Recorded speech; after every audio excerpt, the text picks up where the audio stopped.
Assalamualaikum warahmatullahi wabarakatuh. Waalaikumsalam Waalaikumsalam. wabarakatuh.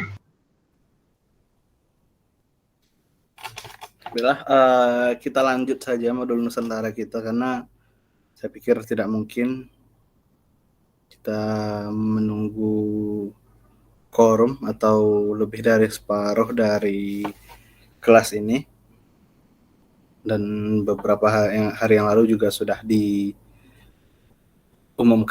terkait kelas hari ini. Nah, silakan diaktifkan kameranya. Kita di modul ini adalah seperti yang saya arahkan di beberapa minggu lalu, itu tentang kebinekaan jurnalisme etnografi.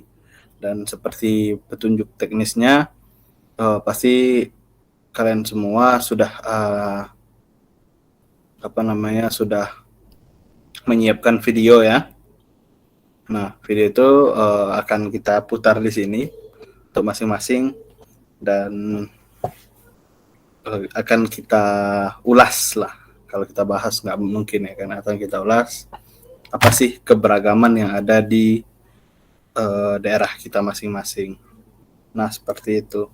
Dan untuk videonya sudah diupload di Spada kan ya? Sudah, Pak. Sudah, Pak. Siap, sudah, Pak.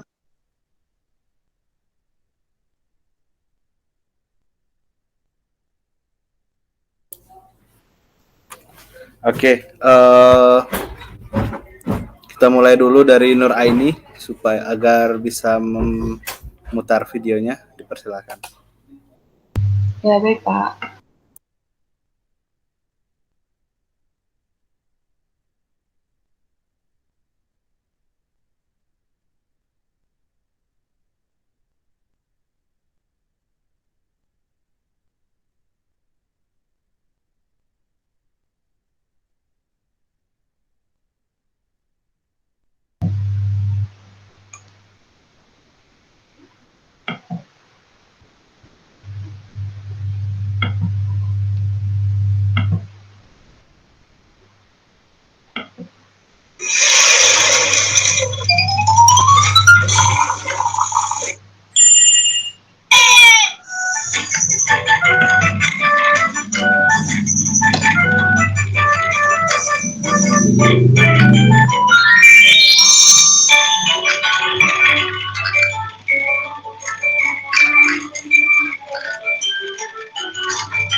Dan maaf,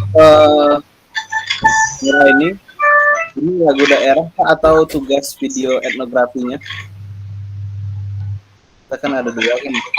Maaf, Pak. Ini yang lagu daerah, Pak. Oh, jadi yang di-share sini itu yang etnografi, Pak? Ya, benar. Oh, oke, Pak. Maaf. Benar. Oke, silakan.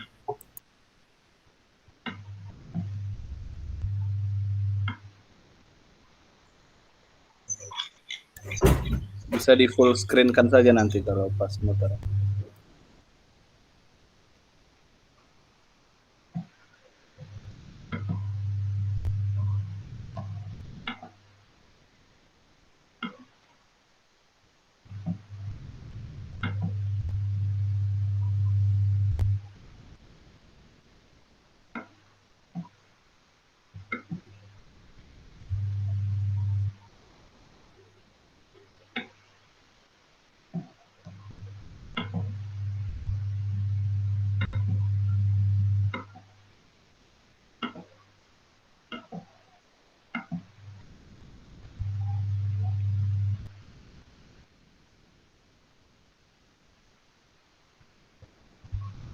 Apakah share screen-nya sudah terlihat, teman-teman?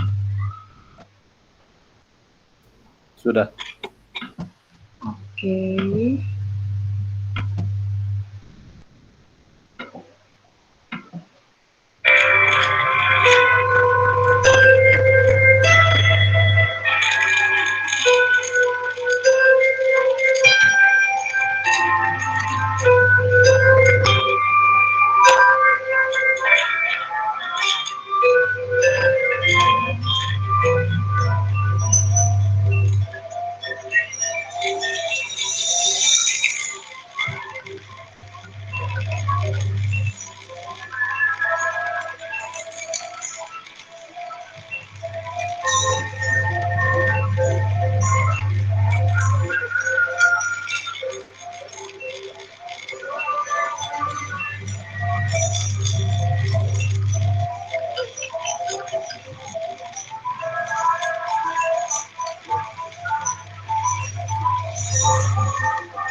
Alhamdulillah ya Pak, so kemarin sedikit dapat berjenis dari kita sudah sangat sudah sangat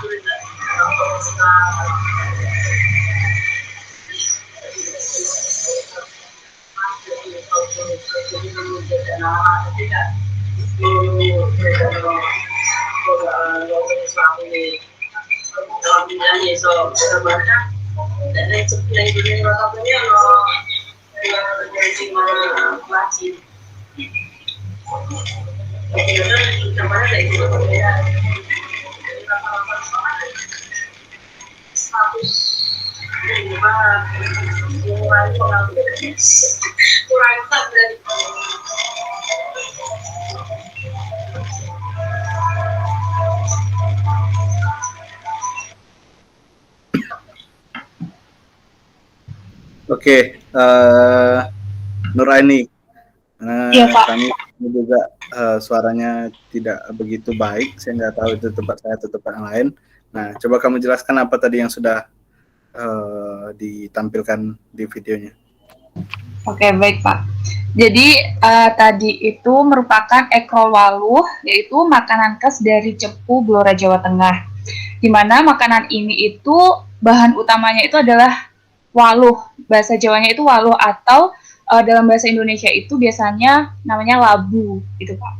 Nah, ekrol waluh ini seperti pada umumnya, yaitu terbuat dari telur, tepung, dan lain sebagainya, cuman ditambah dengan waluh, karena pada saat itu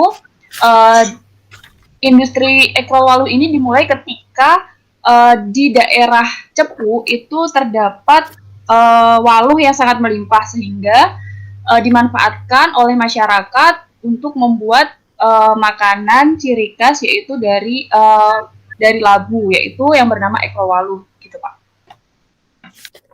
Oke. Nah, ada pertanyaan yang lainnya terkait hal tersebut? Siti Fatimah, ada pertanyaan nggak? Cukup Pak, karena rumah saya sama rumah Nur Aini ini tuh deket Pak, jadinya tahu lah makanan Kampusnya ini. beda nggak? Kampusnya bareng, cuman saya itu Jawa Timur perbatasan Jawa Tengah, dianya itu Jawa Tengah gitu Pak, sekitar 30 menitan kalau dari rumah saya.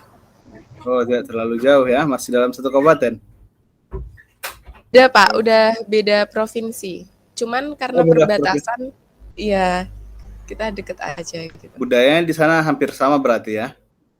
Ya Pak, hampir sama Pak. Kurang lebih seperti Iya. itu. Kira-kira yang berbeda apanya kali dua tempat tersebut? Terutama itu ya Pak, mungkin karena saya Jawa Timur orangnya lebih keras-keras itu. Kalau Jawa Tengah itu agak itu sih lebih halus itu pertama. Halus. Terus sama cara bahasanya itu kalau di Jawa Timur, terutama saya Bojonegoro itu ada uniknya sendiri gitu Pak. Jadi ada penggunaan ciri khasnya gitu Pak. Walaupun daerahnya dekat gitu. Meskipun daerahnya deket tuh ada ciri khasnya gitu. Oh gitu. Oke, yang lain ada yang ditanyakan? Kalau tidak, kita lanjutkan ke Maria Ulfa. Silakan ditampilkan videonya. Baik, Pak.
Karawang merupakan salah satu kabupaten yang ada di Provinsi Jawa Barat.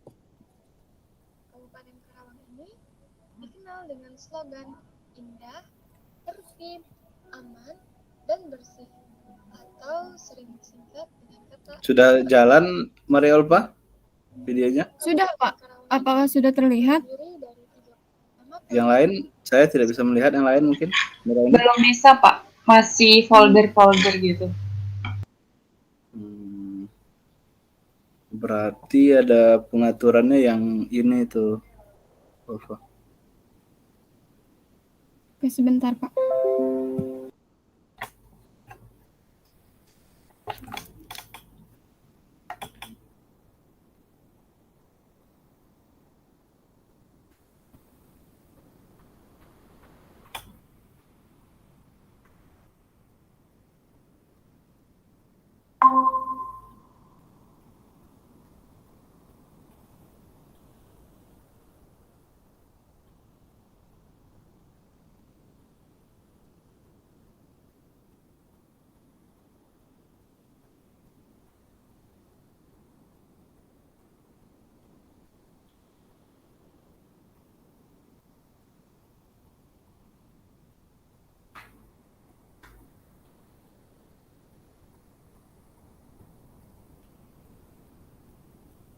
Kalian sudah ada yang tatap muka belajarnya di kampus? Belum Pak. Belum ada, masih online semua ya? Kalau labnya bagaimana? Kalau Arianti sudah?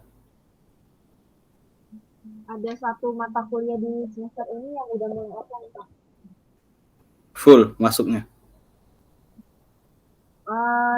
Di sebagian aja yang mau datang silahkan, yang sisanya di kelas ini. Oh begitu. Lanjut ya Maria Ulfa ya, siapkan ya. Kalau Andini bagaimana? Sama Pak, masih daring Pak. Untuk semester depan mungkin udah offline sih. Sudah ada instruksi dari rektornya? Udah Pak, kemungkinan gitu. Kemarin juga udah dibagiin Google Form tuh terkait vaksinasi Pak. Jadi di data gitu loh Pak, mahasiswa mana yang udah divaksin atau belum gitu. Jadi yang sudah divaksin sudah bisa ini ya? Ya. Masuk. Oke, tempat kami masih belum juga, tapi masih ada beberapa kampus yang sudah masuk juga memang. Sepertinya siapa tadi kehilangan koneksi? Arianti mungkin ada videonya. Silakan Arianti. Boleh Bapak, mau izin saya wawancaranya sama teman saya yang kebetulan di genre gitu Pak, nggak apa-apa Pak. Gimana? Jadi saya wawancaranya bukan sama orang tua tapi sama Dita gitu Pak, nggak apa-apa nggak? Ya udah tampilin aja dulu. Karena di sini tidak ada konsep benar salahnya juga kan.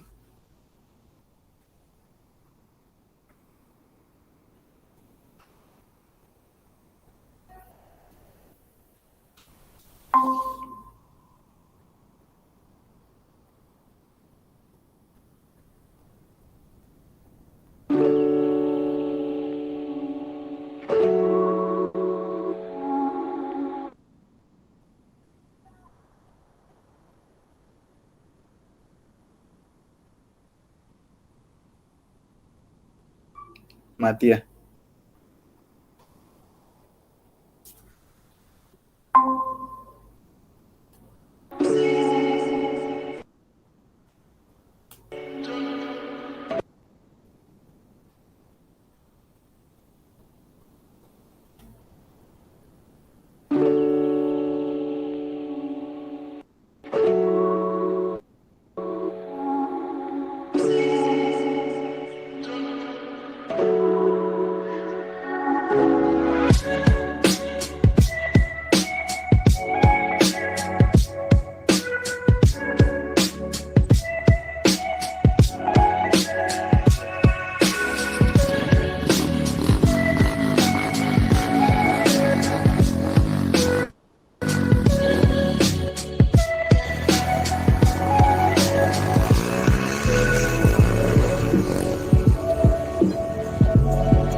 Itu Arianti.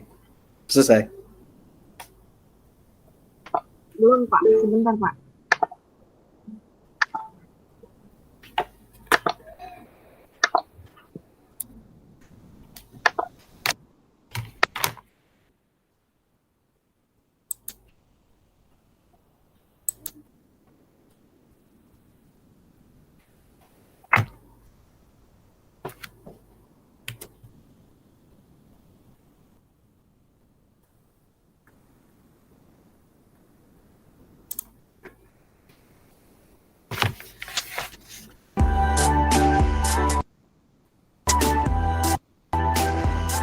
Assalamualaikum warahmatullahi wabarakatuh. Selamat siang teman-teman semua. Perkenalkan saya Arianti Putri Firdaus dengan NPM 2110025, salah satu mahasiswa pertukaran pelajar, pertukaran mahasiswa Merdeka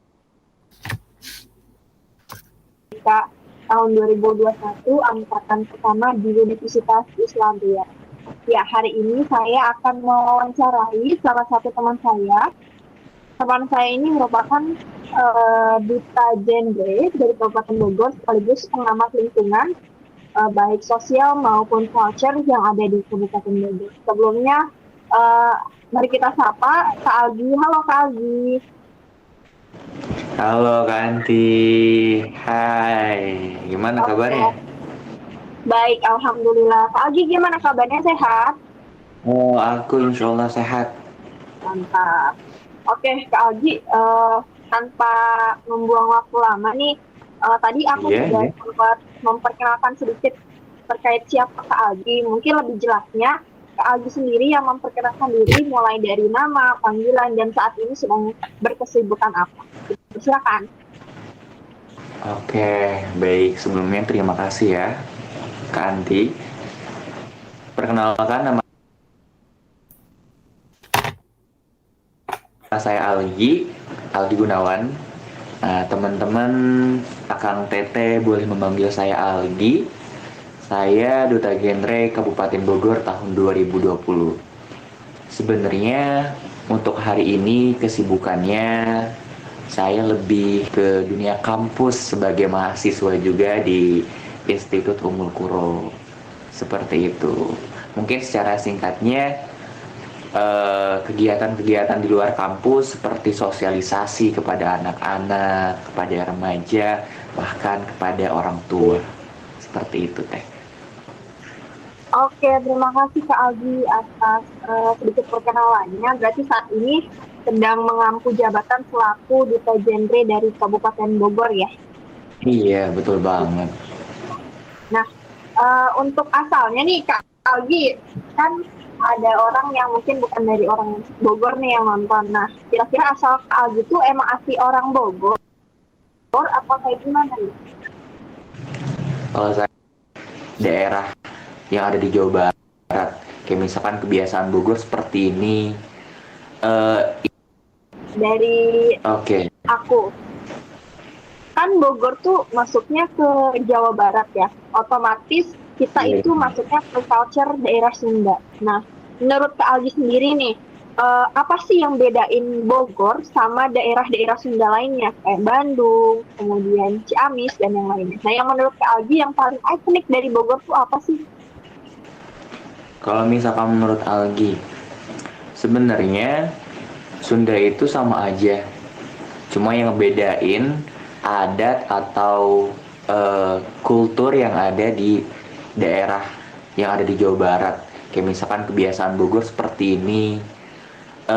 Ini tuh identik banget dari bahasanya. Antara bahasa Sunda Bogor misalkan dengan bahasa Sunda Ciamis contohnya kayak lebih kasaran Bogor gitu. Nah ini salah satu perbedaan antara Sunda Bogor misalkan dengan Sunda yang ada di daerah Jawa Barat yang lainnya. Selain itu dari misalkan permainannya, dari makanannya, dari adat-adat yang lainnya pasti ada perbedaan walaupun sedikit seperti itu Teh Anti. Oke, Kak Aldi, berarti seperti yang Kak Aldi udah bilang tadi ya, kalau misalnya walaupun kita sama-sama daerah Sunda, kita punya karakteristik yang lain gitu, baik dari bahasa, makanan, permainan, dan yang lainnya. Mungkin Kak Aldi bisa sedikit mencontohkan gitu ya, gimana sih bahasa Sundanya orang Bogor gitu yang ngebedain dengan bahasa Sunda daerah Jawa Barat yang lain. Oke. Jadi bedanya itu kalau menurut saya ya sebagai orang Bogor gitu. Kita kalau misalkan komunikasian apalagi ke temen ya, kayak ya udah nggak kenal kasta gitu loh Teh. Jadi misalkan kalau dari bahasa Indonesia aku kan kayak nyebutin diri sendiri kan aku ya, aku, saya, dan yang lainnya. Nah kalau di Bogor tuh kayak aing, urang, kayak kalau didengar tuh apaan sih gak sopan gitu kan. Tapi kalau misalkan di daerah-daerah yang kayak Kabupaten Bandung, Bandung Barat, Kota Bandung itu lebih lemes lagi, bahasanya lebih halus lagi. Begitupun logatnya. Kadang kan logat Bogor sama logat Bandung tuh beda. Logat Bogor cenderung lebih keras, tapi kerasnya nggak keras banget ya. Cuma kayak dibandingin dengan Kabupaten Bandung lebih kerasan Bogor. Dan contohnya tadi kan kayak aing, kurang. Kalau di Bandung biasanya abdi, kuring, kayak lebih enak aja didengar gitu kan, lebih sopan gitu cuy. Seperti itu Teh. Oke, berarti sebagian besar orang Bogor tuh menyebutkan dirinya sendiri tuh dengan kata ganti urang atau aing mungkin ya. kasarnya ID. Iya betul, iya. Oke, untuk tadi ada makanan nih. Makanan yang ada di Bogor tuh apa aja sih, Kang Algi? Kira-kira yang Kalau misalkan, ya, oh iya yang iya, iya. paling ikonik Makanan ya. dari kota Bogor? Ikonik di Bogor tuh talas Bogor, ya. Kue talas Bogor tuh ikonik banget deh. Kalau Bandung kan peyem, kalau Sukabumi mochi, kalau misalkan Sumedang tuh tahu Sumedang, kalau Indramayu tuh mangga gitu kan. Kalau Bogor talasnya. Itu ikonik dari Bogor gitu.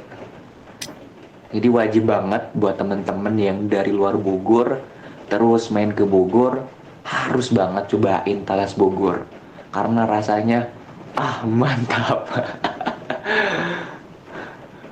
Oke, berarti Iya, buat teman-teman yang nonton yang di luar Bogor, kalau mampir ke Bogor harus wajib banget beli olahan dari talas. Jadi talasnya itu cuman sekedar talas biasa atau seperti apa nih Kak Algi? Kalau sekarang kayaknya udah mulai tren-tren baru nih Kak Algi ya untuk olahan talas. iya. Jadi sebenarnya talas tuh bukan bukan cuma kayak talas dalam bentuk buah aja, tapi ada juga yang bentuk bolu talas gitu kan, bolu talas Bogor dan kreasi-kreasi makanan yang lain. Cuma di Bogor itu lebih identiknya ke kue talas Bogor seperti itu. Oke, tuh rekomendasi yang paling utama dan wajib kalau datang ke Bogor adalah bolu talas Bogor. Oke, selanjutnya pertanyaan yang selanjutnya tadi setelah bahas tentang bahasa, kemudian makanan-makanan yang ada di Kabupaten Bogor, nih pasti kalau misalnya teman-teman dari luar Kabupaten Bogor atau Kota Bogor itu datang ke sini, yang paling pertama dicari selain makanan adalah tempat wisata. Nah, menurut Kak Algi nih, kan Kak Algi di genre pasti udah sering keliling-keliling daerah Bogor. Nah, rekomendasi tempat wisata yang ada di Kabupaten Bogor khususnya itu apa nih Kak Algi? Terus menyuguhkan apa aja nih kira-kira di dalam? Kalau aku nih ya, menurut aku Bogor tuh kawasan wisata alam. Dia terkenal wisata alam. Oke, itu tadi ya, Arianti. Saya pikir sudah cukup karena artinya kira-kira pesan apa lagi yang ada di video, maksudnya di video yang belum ditampilkan ini yang bisa kamu sampaikan begitu. Iya Pak, mohon izin Bapak dan teman-teman semua. Sebenarnya yang paling saya titik beratkan pada video yang saya ajak bicara ini, beliau Duta Jendra ini mengajak teman-teman. Kalau misalnya teman-teman datang ke Bogor, mungkin beberapa tempat wisata yang pernah saya jelaskan di pekan sebelumnya sudah diketahui teman-teman. Cuma ada satu tempat yang kemarin sempat lupa saya tulis, yaitu Puncak, di mana Puncak itu adalah salah satu tempat yang paling ikonik di Bogor dan hampir daerah-daerah di sekitaran Jabodetabek, kemudian Serang, Banten, dan yang lainnya, kalau datang ke Bogor, pasti satu tempat yang paling dicari adalah Puncak. Intinya kalau datang ke Bogor tanpa ke Puncak, itu rasanya bukan datang ke Bogor eh, dengan membawa cerita-cerita tentang Bogor gitu. Jadi wajib sekali untuk teman-teman yang datang ke Bogor untuk mengunjungi puncak Bogor. Walaupun memang kalau akhir tahun dan waktu-waktu liburan itu sering macet, tapi memang tempatnya wajib dikunjungi. Itu saja sih. Oke, Arianti, mungkin si Vina baru saya mau panggil udah keluar lagi ya. Oke, Andini, silakan.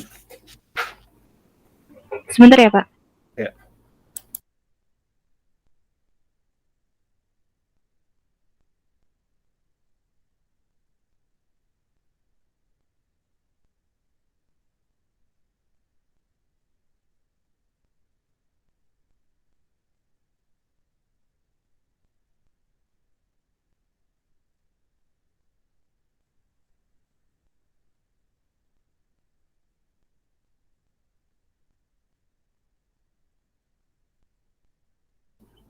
Suaranya belum masuk, Andini.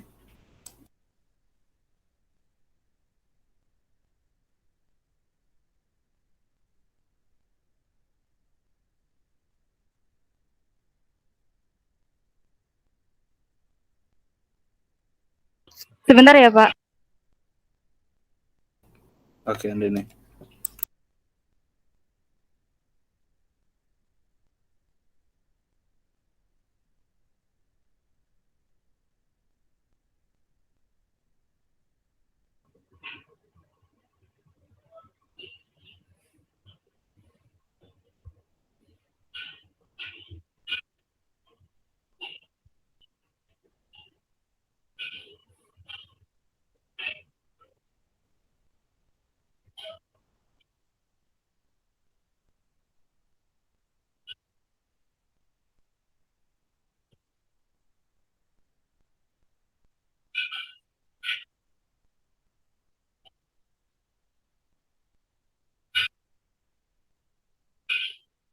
Tidak ada suaranya, Andini.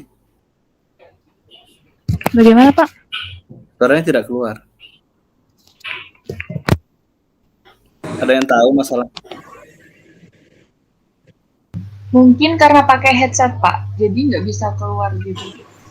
Sudah jelas. Tadi udah dengar Pak belum ya? Waduh. Gambarnya bagus, cuman ya suaranya tidak ada sama sekali.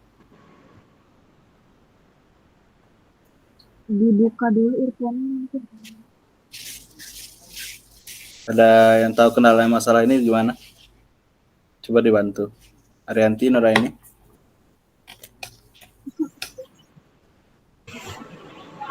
Bagaimana, Pak? Aduh, kurang jelas.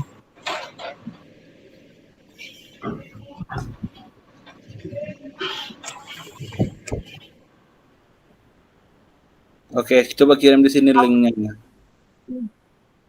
Arianti. Sorry, Andini.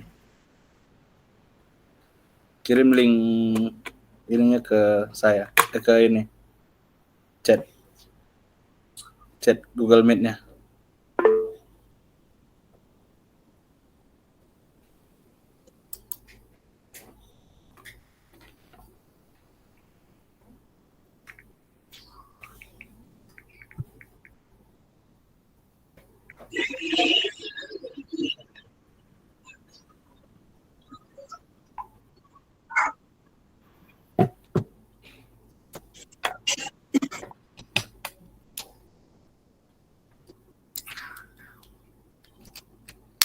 Itu pengaturannya itu Andini, bukan suara volumenya.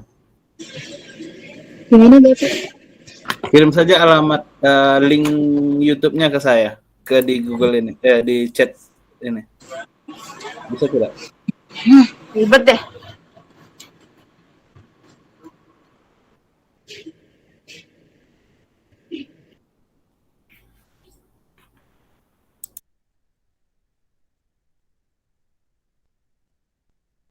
Sudah, Pak. Oke, sebentar ya.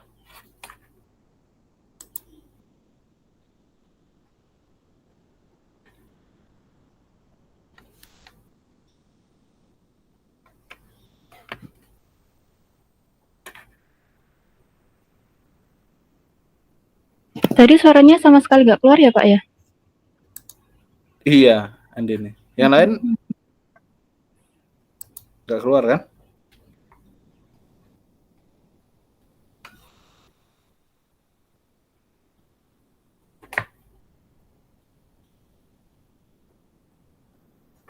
Ya, Assalamualaikum warahmatullahi wabarakatuh. Om Swastiastu, Namo Buddhaya, salam kebajikan. Selamat pagi, siang, sore, dan malam buat teman-teman semua yang menonton video saya. Maaf, Pak, belum bisa Saya screen ya? Debbie Tuti dari Bentar. Universitas Merdeka Madiun, Prodi Ilmu Administrasi. Suaranya udah masuk? Oke, sebenarnya mungkin perlu saya Sudah, Pak. sampaikan juga bahwa saya berdomisili di Magetan, Jawa Timur, bersebelahan sama Madiun ya, tempat kampus saya berada. Dan di sini saya akan mengajak teman-teman untuk menemani saya untuk berkunjung ke suatu situs budaya atau cagar budaya atau termasuk tempat wisata juga sih kalau di sini. Namanya Petirtaan Dewi Sri. Jadi sebagai klise saja, Petirtaan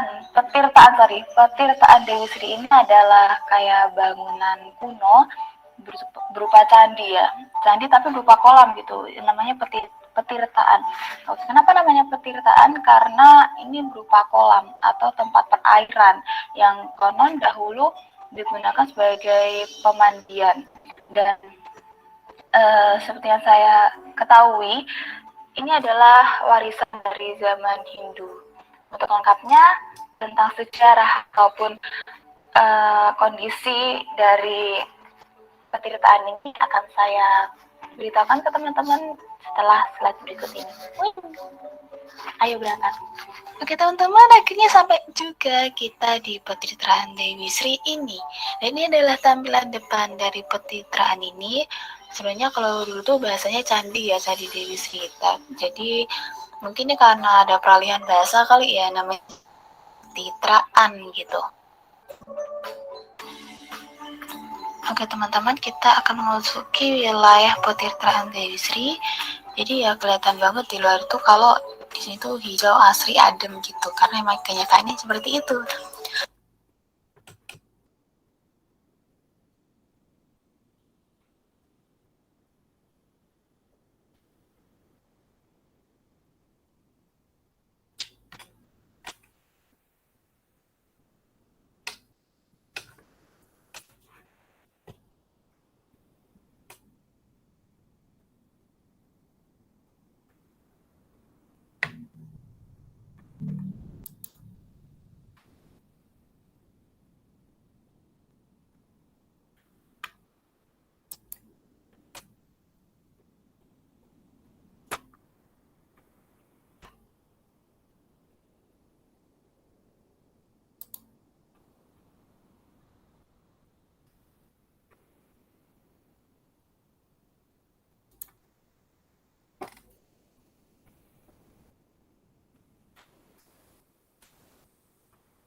Mohon maaf ya, jaringan saya sepertinya tidak kuat untuk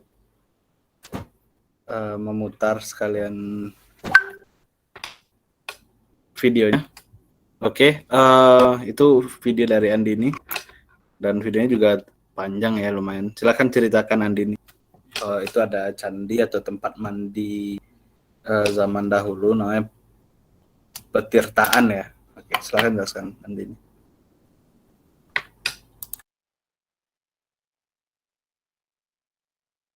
Saya ceritakan ulang ya Pak ya?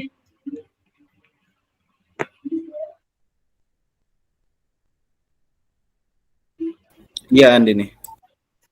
Oh ya, petirtaan Dewi Sri itu adalah suatu apa ya? Kalau dulu tuh namanya candi sih, saya juga kaget ketika namanya diganti petirtaan. Dan itu lokasinya di sebelah kecamatan saya, itu di daerah Mentoronadi.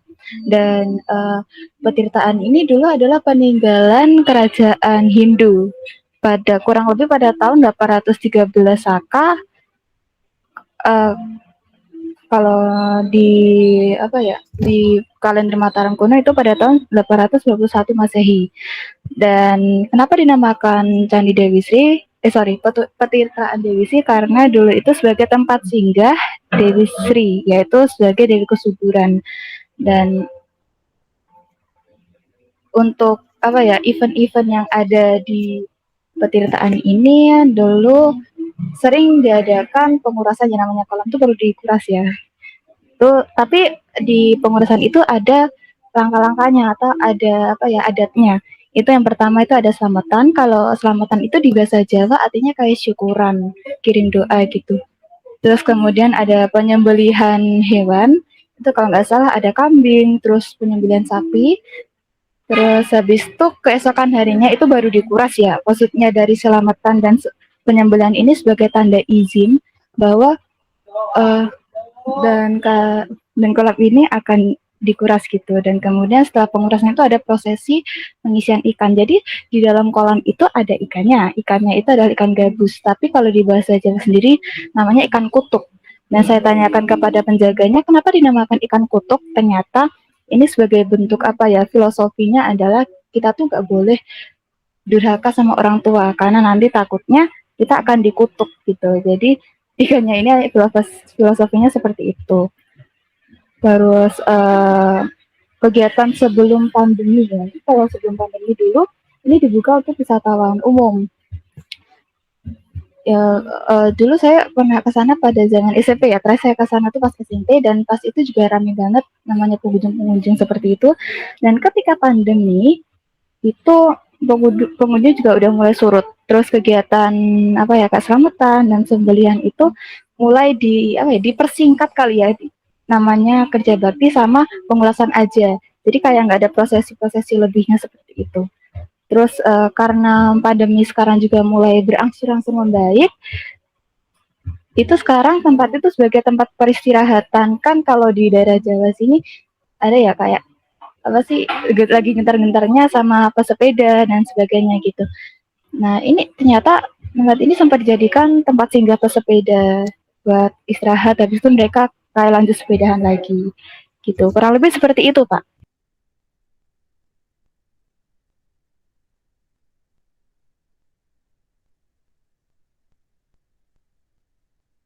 Bapak mohon maaf belum Oke, mungkin satu lagi ya. Vina Lailatul Fadilah mungkin bisa di-share videonya. Silakan.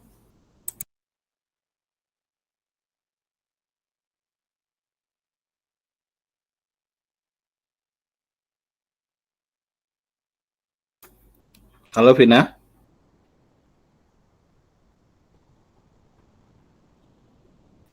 Halo Vina. Oke, mungkin lanjut ke Siti Fatimah. Baik Pak, sebentar.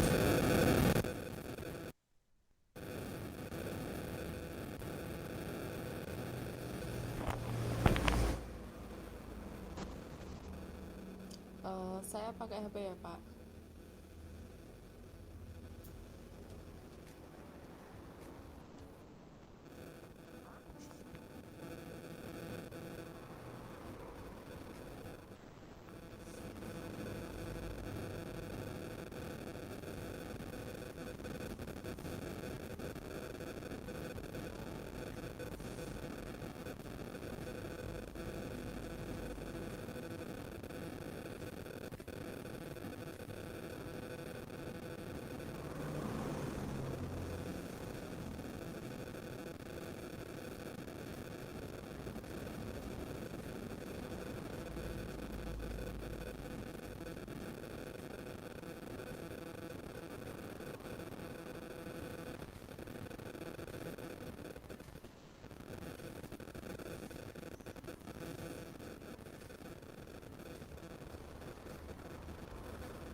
Suaranya belum ada, Siti.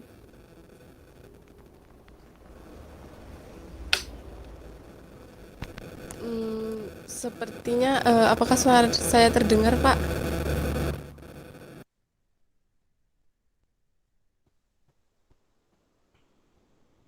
Nggak bisa dengar, belum Siti.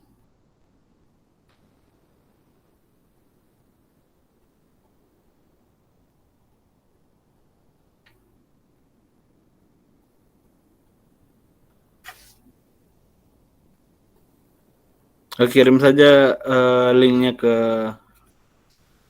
chat Siti.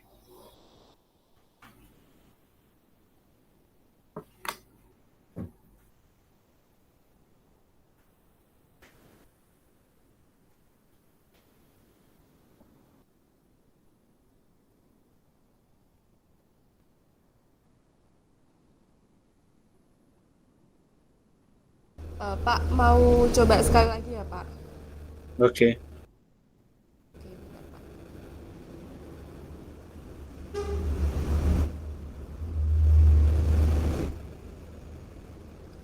Sudah terlihat Pak, share screen saya.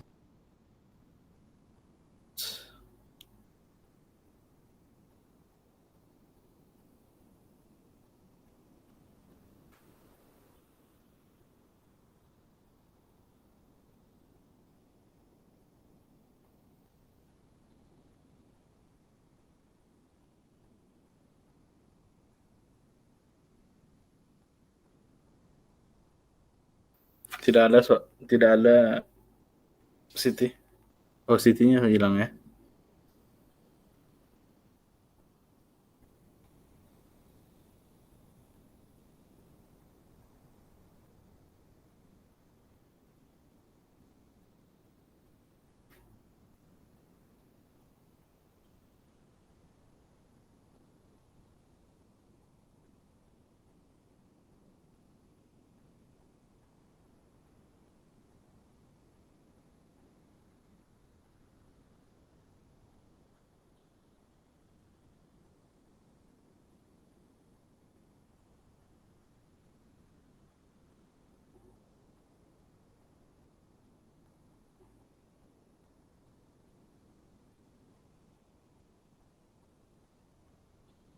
Oke, sisinya tidak ada ya.